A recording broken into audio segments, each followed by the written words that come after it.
Hey there, welcome to Contracts and Chaos. My name's Alyssa. And I'm Brenna, and we're here to tell you that you are not alone in the mayhem of this real estate industry. We're keeping it real and sharing our stories, strategies, and successes in today's real estate world. So come join us every Tuesday while we talk contracts and chaos.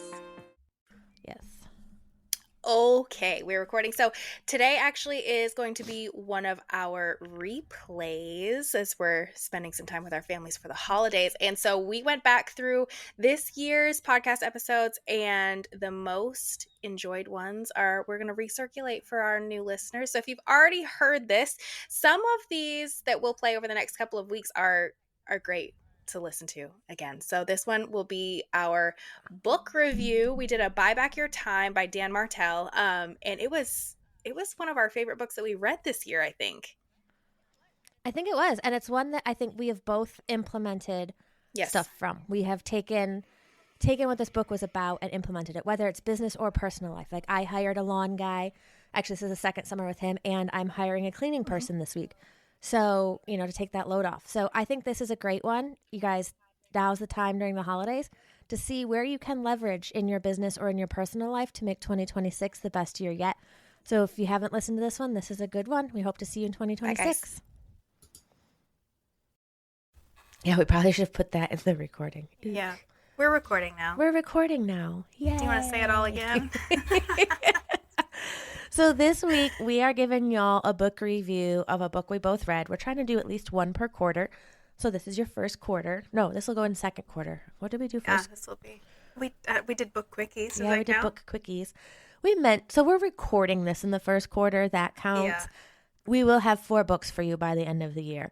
Listen, don't make promises we can't or recorded. We will have 4 books recorded by the end of the year. One of them may post next year. Great. But this week we're talking about Buy Back Your Time by Dan Martell. I really liked it. I did too. It was a book that was recommended at Beach Retreat that I went to last year, and so many of the women were like, "Oh, you have to read it." It was along the same lines as we were talking about like Atomic Habits and Profit First, and like these ladies like run high level businesses, and there were several that were like, "You need to read Buy Back Your Time." And I feel like this is another one of those books that it's not specific for real estate agents, but it works really well for us. And I feel like it's because we as an industry wear so many hats, and we wear that as a badge of honor, but sometimes it really doesn't do us any favors. Mm-hmm. And like, I feel like also you and I have talked about already, there are things we outsource that aren't necessarily even business related, but to make our business work better for us. So like I outsource lawn care because I hate it. I used to love it when I was in a 9-to-5 and I had like that routine. I also kind of outsource grocery shopping. I'm an Instacart girl now for probably 90% of my groceries. But this book I think gives you more specific business and work examples. You can also, if you're listening to this and you're not quite in the business yet, or you're not full-time, or even maybe, hey mom, I know you're there because we talk about this every week. Every week she's like, oh my God, I listened to you today. And I'm like, that's awesome. What did I talk about? Because I don't know what episode it was. Hold on, let me go post the video for this week so I know what we talked about. Right.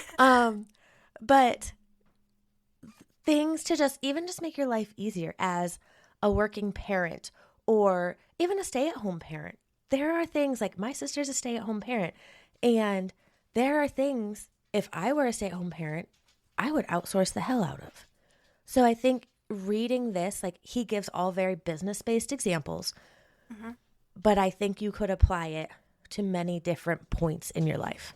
Yeah, because he does give a lot of business examples, but he has a household manager. Is that what he calls her? Yeah. That literally,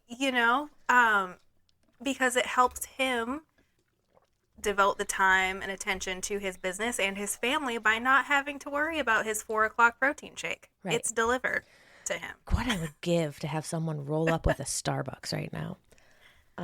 You can DoorDash it, but I don't know if that's necessarily the outsourcing that he's talking about. I think today is the last free day of Starbucks delivery on DoorDash. I might just do that. Is it really free? Oh God. It was like a Okay, special they were running, and I was like, that's cool. oh, that would be nice. I saw But this I is feel like so I'd off get too topic. used to that. I saw a spring flavor that they post. I got a little notification from the app that they have like a cherry chai. I saw Oh that my too. God. I was like, I need to try. Okay, Yeah, squirrel. right? We need to get back to. Okay, the idea of buying back your time is hiring, outsourcing, delegating. We've talked about this before. There are things that just don't light me up, like don't make me happy. Laundry being one of them. I hate laundry, and it might be because it was my chore when I was a kid, and there was 11 of us kids at the house, and we did 17 loads of laundry a day.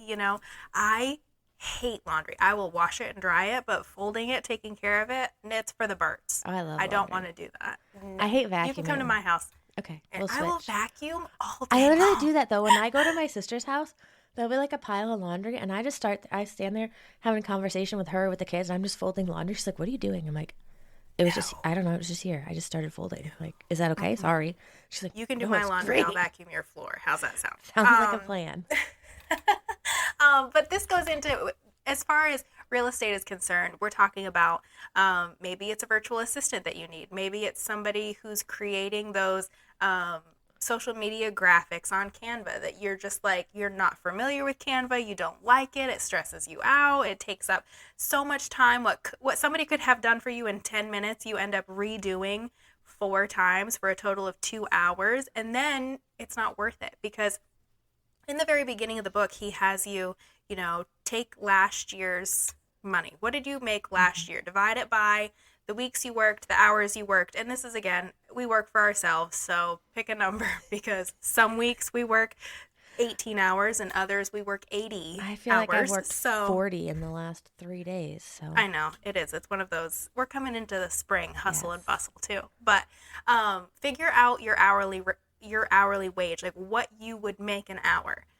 If you can hire somebody to do a task for less than a quarter of that amount, so easy numbers, if you make $100 an hour, if you can hire somebody for $25 an hour, which chances are you can, it is 100% worth it to you to outsource that because then that frees up your time to do what you're good at, to build that business. And I think we talked about this in a recent episode, a transaction coordinator for me last year. You can directly see that impact for Q1 this year because Q1 is always like my catch up because I'm so busy Q4 that I now start prospecting in Q1. But that's not what happened because I had a backup. I had somebody in my corner that was helping and I utilized her and she's so amazing. And I had so much more time to prospect through the end of the year over the holidays. And you can see that in Q1 Yep. because of the business that I've had, which is a direct correlation. If you can pay that, I feel like we are also super penny pinchers. Like we want to run this at 100% profit and you cannot.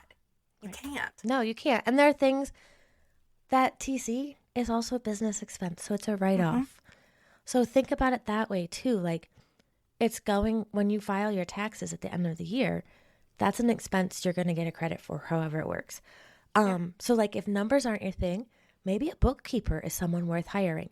Because if you really struggle to do your financial Fridays or whatever it is, your once a month, and it takes, he even mentions he used to open all his mail on Sunday, and I got to where it was taking him all day.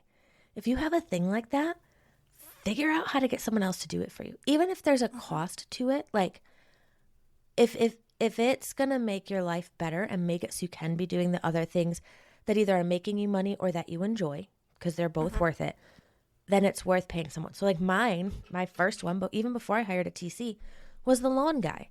I found a guy driving by with a lawnmower one day and I flagged him down.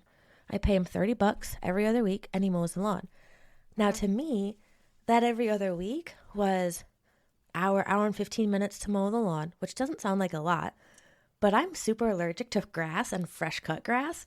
So it was also another 8 hours of a Benadryl coma for me. And it was just like, that's a whole day I'm losing just to mow the lawn. Like it wasn't $30, done. I will Totally pay him worth every it. week if he feels like it. And you know what I love? Like when it's the off season, it's starting to pick up. He drives by my house on his way to church and he'll text me, Lisa, it's spring. It's time. Okay, cool. Come on over, Joe. Like, go for it because I don't look at that thing. So, yeah, he texted me yesterday. He's like, your lawn this week went from nothing to whoop, there it is. And I was like, come on over, Joe. But that gave me that time back. So I could be doing the prospecting. I could be, spending more time with my nieces and nephews if it's a personal thing. My TC, just like you said, I mean, we use the same TC, but it was like a light switch in my business. I was so much more productive. I could actually like go to dinner with friends. That was my moment. I was like, I'm not turning down plans because I have to go home and write a contract or I have to adjust this. Like, no, I'm in it. I'm in my life again. Yeah, and you started using one before I did. And you were like, listen, you got to do this. Listen, you got to do this. And I was like, listen, I had a terrible experience. I don't want to do that again. And I did too. And I think he makes a good point in the book. Like, it needs to be the right person. Don't hire someone just to say you hired someone. Make sure that they understand your wants and needs. Make sure they understand, like his example of someone going through his email for him. His assistant does that. He's like, my family knows personal things, text message. We don't go in email anymore. He makes his personal assistant almost sign similar to an NDA to say, these are things that are going to come in his email, like his banking information, stuff he's invested in, maybe some personal stuff that I am not allowed to discuss outside of between he and I. Yep. So that's super smart. Yeah. And you need to make sure. There's an agent I know who wants a one-stop shop personal assistant who's going to do her social media, all of her transaction coordinating, all the things. Those are hard to find. And that's what I keep telling her. She keeps falling and failing. And I'm like, maybe it's 2 people, but the expense. I'm like, okay, but paying one person to do everything poorly versus paying 2 people to do everything well, right? You're going to see that come back in your business. Well, and he calls it the buyback principle is like not hiring just under the premise of hiring. Don't hire to grow your business. Hire to buy back your time. And I think that we see this a lot in like real estate teams, right? Like they're just like, oh, let's get a buyer's agent. And sometimes they onboard these people and they weren't a great fit, right? So then you have all this time, energy, and money invested in trying to train this person to support your vision, your brand, your goals, just to find out that that person was never the fit to begin with. Exactly. So taking more time to make sure that you make the right decision for you and your business, whether you're a team or whether you're like Alyssa and I and hiring help as a solo agent, you want to make sure that that person aligns with you, what you need, and you're not just throwing money out the window, because that's not the idea either. We're not just telling you to throw $25 an hour at something and hope it sticks. This is an investment in your business, just like a new computer or a new piece of equipment or a new whatever it is. This is an investment for you personally if you're trying to buy back time to spend with your family or do things that you love, or to then use that time that you've bought back to invest back into your business to make it bigger. Right. And he even says, he makes a point of the salesperson is probably the last person you're going to hire to replace you, because no one can do that the way you do, because you are the passionate entrepreneur. You are the person that has the conviction.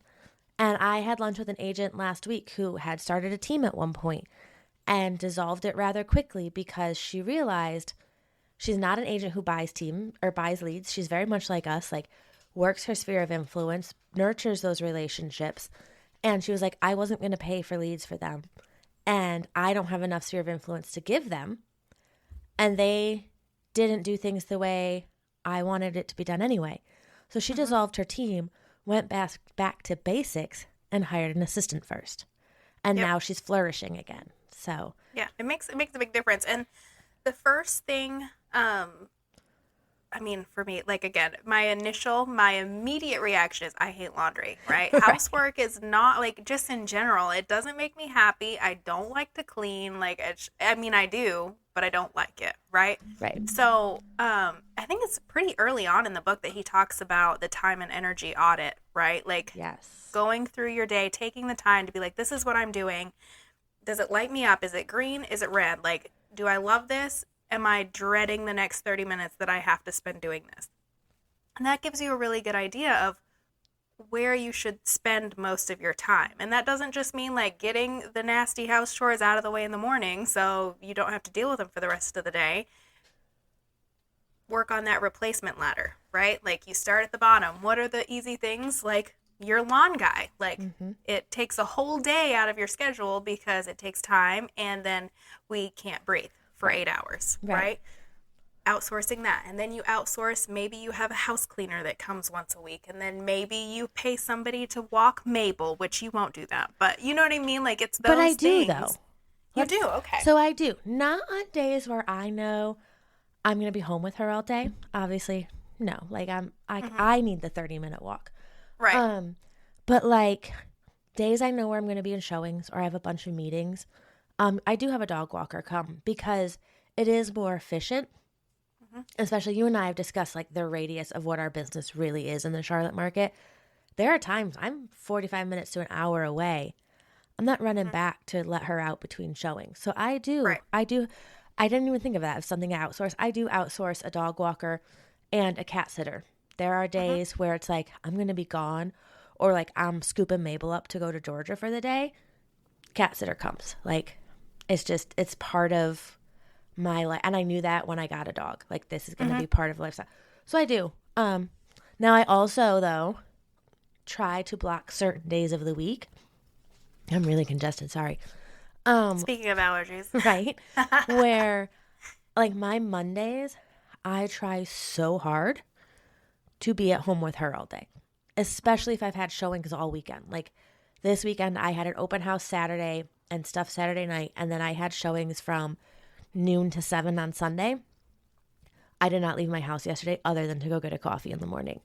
And I had calls with clients. You know, I was working, but when I talked to those clients at the end of the night last night to discuss an offer, they were like, "Oh, we hope you're like not still at your desk. I feel really bad." I'm like, "No, I've been sitting on the couch most of the day with Mabel. She's asleep next to me." Like Monday, I try to pick one day a week where it's a work from home day. We're not leaving the house if we don't have to. Yeah, but say that's a great example of something to outsource, and it's something that lets you frees up a little time.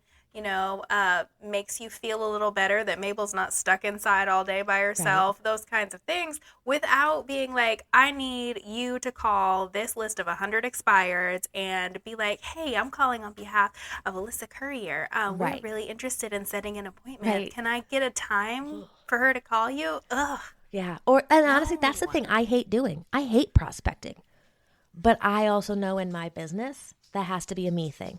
It has to. It really does. I was just thinking the other thing I do with Mabel is like, and if I had known my day was going to go that late on Sunday, I would have done this, but it was only supposed to be a couple showings. I have a crate set up for her at my best friend's house, and he lives in Charlotte. So if I know I'm going to be out that way or I'm going to be gone all day, I drop her off for the day. He has a great fenced-in backyard. He loves it. Like, it's not necessarily hiring someone, but it is finding another resource to assist me in taking some of that pressure off, that load off of like, okay, she'll have fun at Camp Biscuit. Like, she's going to love it. I'll scoop her up after showings, and then we go. Well, then the same thing, if you're in a situation that you can hire somebody to show those houses. I mean, and I enjoy showings. I really do. Like, it's not something that I try to, like, you know, pawn off. If I'm out of town, I'll hire somebody to do showings. But, for example, like, if you hated showing houses, like that's something that you just did not like, you would rather prospect and have the buyer onboarding calls and the listing appointments and those kinds of things, and you just have a showing agent, you pay somebody to go unlock those doors and tour the houses with people, that's great. If that's what builds your business, fantastic. I'm trying real hard not to get on my soapbox about that one. Oh God. I know of you agents, love a soapbox. I do. But I also know of agents who do that. They take the lead, they take the intake, everything else is outsourced. They literally don't go to the showings, they don't go to the inspection, they don't go to closing, and then they collect a check. And I think it's not how I want to run my business. Right. I think it's a very large lack of personal touch, but it works for some people.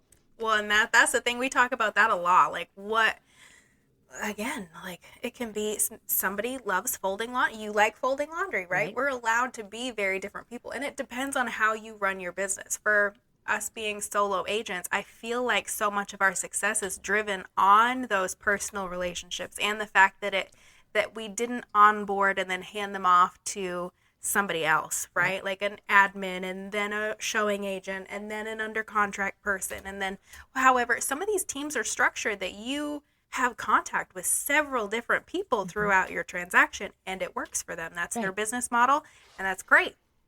And that's why, like, this can't just be like, you have to hire a buyer's agent, you have to hire an admin.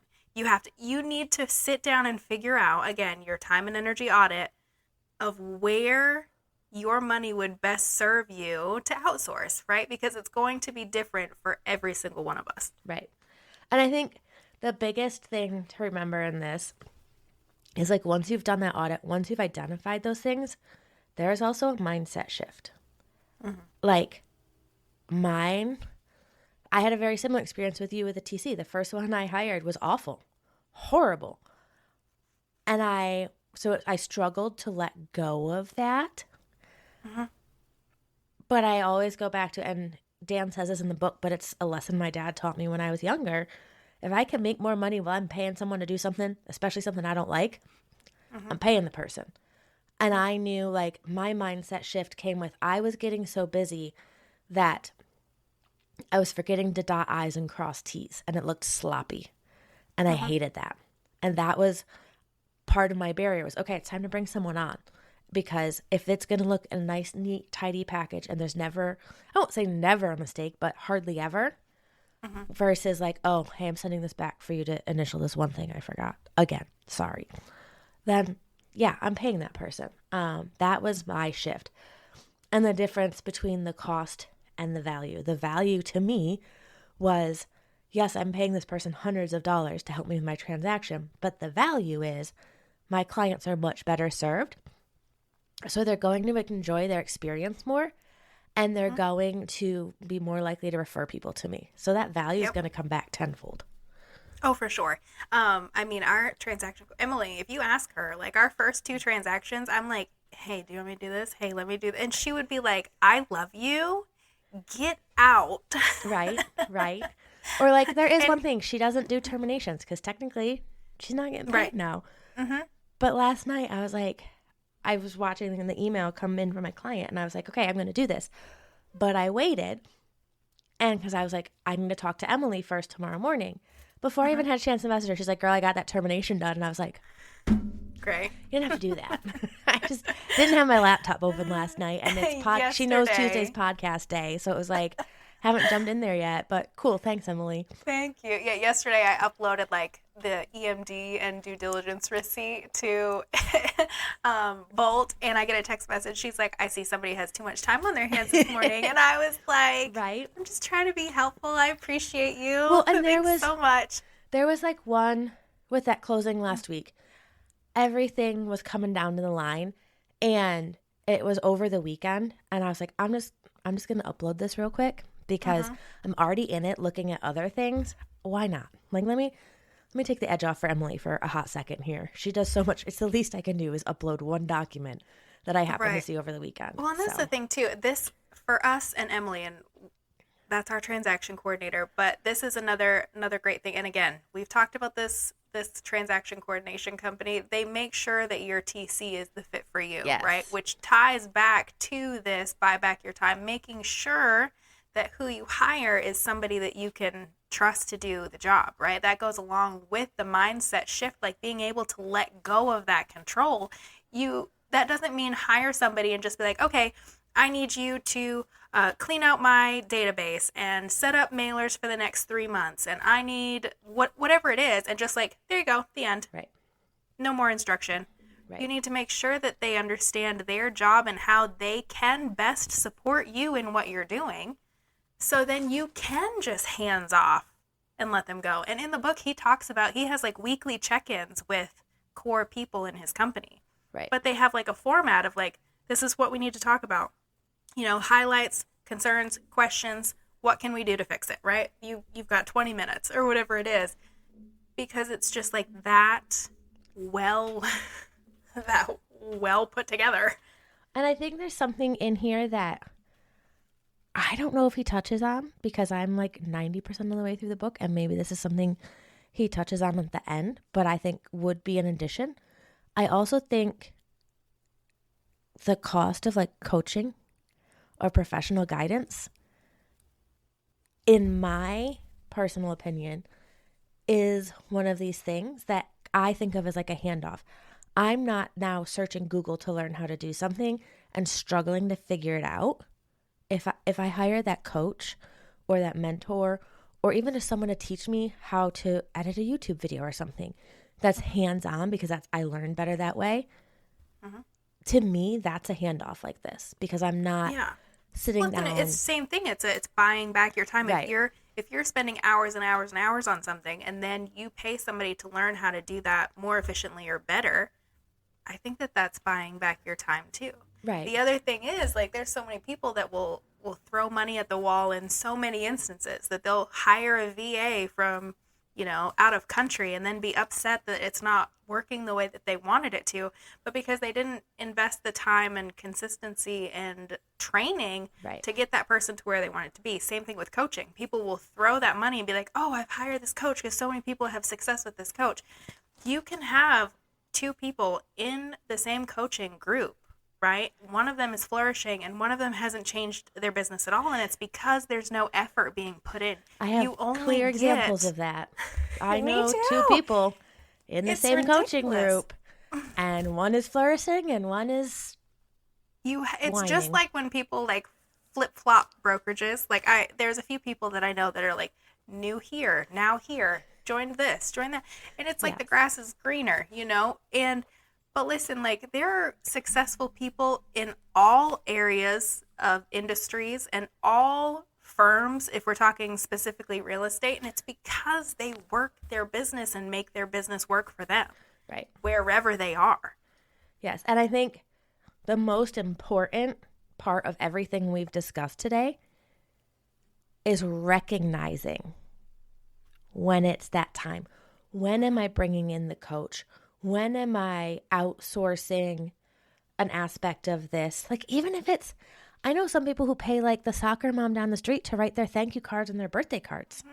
Yeah, or pay like the teenager to do the pop buys, like drive through the neighborhood and do whatever that looks like for you. And like we said, we're not talking about pulling somebody in on salary to start out to do this. Right. Hire somebody to cut your grass. And even if it's like as simple as you really hate Canva and you don't understand it, and or you're not creative to come up with like your own ideas for pop buys or open house stuff, buy the freaking template.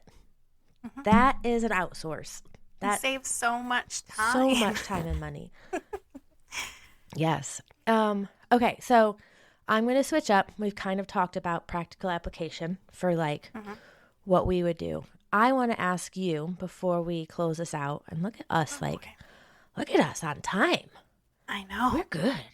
I know. Well, do you say that now? But right? Here we go. We'll still be talking in 20 minutes. We won't. I'm going to make this our last question, or our wrap up, if you're okay with it. Great. What is the next thing you are planning on outsourcing or hiring help or, offboarding? Oh, God. I don't know. Okay. It can be personal or professional. Like, it can be something like in your personal life that you're like, because of my business, I feel like I need to do this. Like my lawn guy.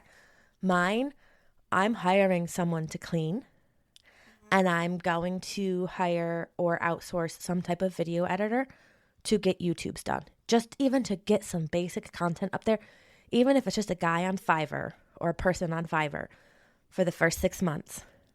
I just don't have the time to learn how to edit it well and get the content up there. So are you still on your no TV rule because we haven't posted a YouTube video? No. Thanks, Mom. I'll go back to that one. But it's still, I feel like that's become an end of the day thing. And my brain capacity is done by then. Yeah. So if I can shoot a bunch of stuff and say, this is what I want this video to look like, outsource it to Fiverr while I'm also learning, Yeah. then I'm getting two things done at once. And eventually, hopefully, I can not be outsourcing it, or just be like, editing long form videos, not my thing. I am better at paying someone to do this for me. But those are my next two.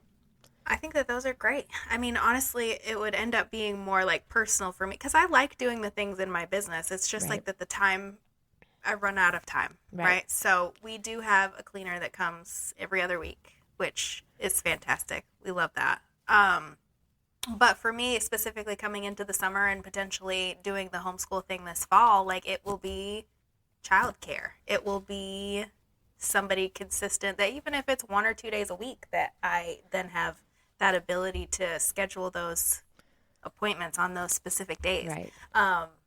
Because that will help my business at that point. Somebody that can help with the homework and help with the entertainment for even just a few hours will make a huge difference in keeping that momentum going in my business. Absolutely. Absolutely. So I guess that, I mean, that is personal, but I think it's both at that point. It's business too, because you are a working mom or a working parent. So I think any parent with any job, even if it's not owning your own business, that's something you have to outsource these days. So, okay. Well, that's all I have on this book. I really enjoyed it. I'm going to finish it today. It is an audiobook and I have to drive to Maiden. Well, and that's the thing too. I mean, get the hard copy because again, we like to highlight, we like to take notes, those kinds of things. But this is another one of the books that we've done that is a very easy listen. Yes, which I was surprised because normally books like this, I'm like, nope, I need notes. This one has been very easy to listen to and walk through, and I liked it a lot. Yep. Yeah, and I have it on Audible, and I've actually listened to it almost completely through twice while I'm in the car because it's one of those things. I feel like the first time through, you're like, oh, that's amazing. And then there were like 3 chapters that I went back and listened to like again because I was like, that was really good. But super easy listen. It's read by Dan Martell. And sometimes I feel like it's hard depending on the author. I don't know. Sometimes. Yeah, like what was the Jamie what's her name book? Jamie Kern Lima, Worthy. I did not like her audiobook because I didn't like the way she read it. It's a great book. I liked the reading. I read that one. Yeah, I think I would need to read that one because I struggled with the way she read it. It's so weird how some books are easy and some aren't. But this one is. If you're an Audible girly or a kid, whatever, you can. Yeah, this one is one like I keep a couple of like Glennon Doyle and Brene Brown books on kind of like a repeat in my Audible library, along with what to say for realtors. And I feel like this is one that's like, if you're on a long road trip or like you need something to reinvigorate, this is one I would listen to repeatedly and pick something different each time. Yep, absolutely. Or just remind me, go back and do a time audit. If that's where I'm lacking now, go back and do a time audit again and see where you're wasting time on TV, Alyssa. For sure. So if you guys have any recommendations for what we listen to and read next, I would give this one a 4.5 out of 5. Yeah, I think it was good. I like this one. I would agree. Like 4.5. So, all right. We will see you guys next week. See you next week.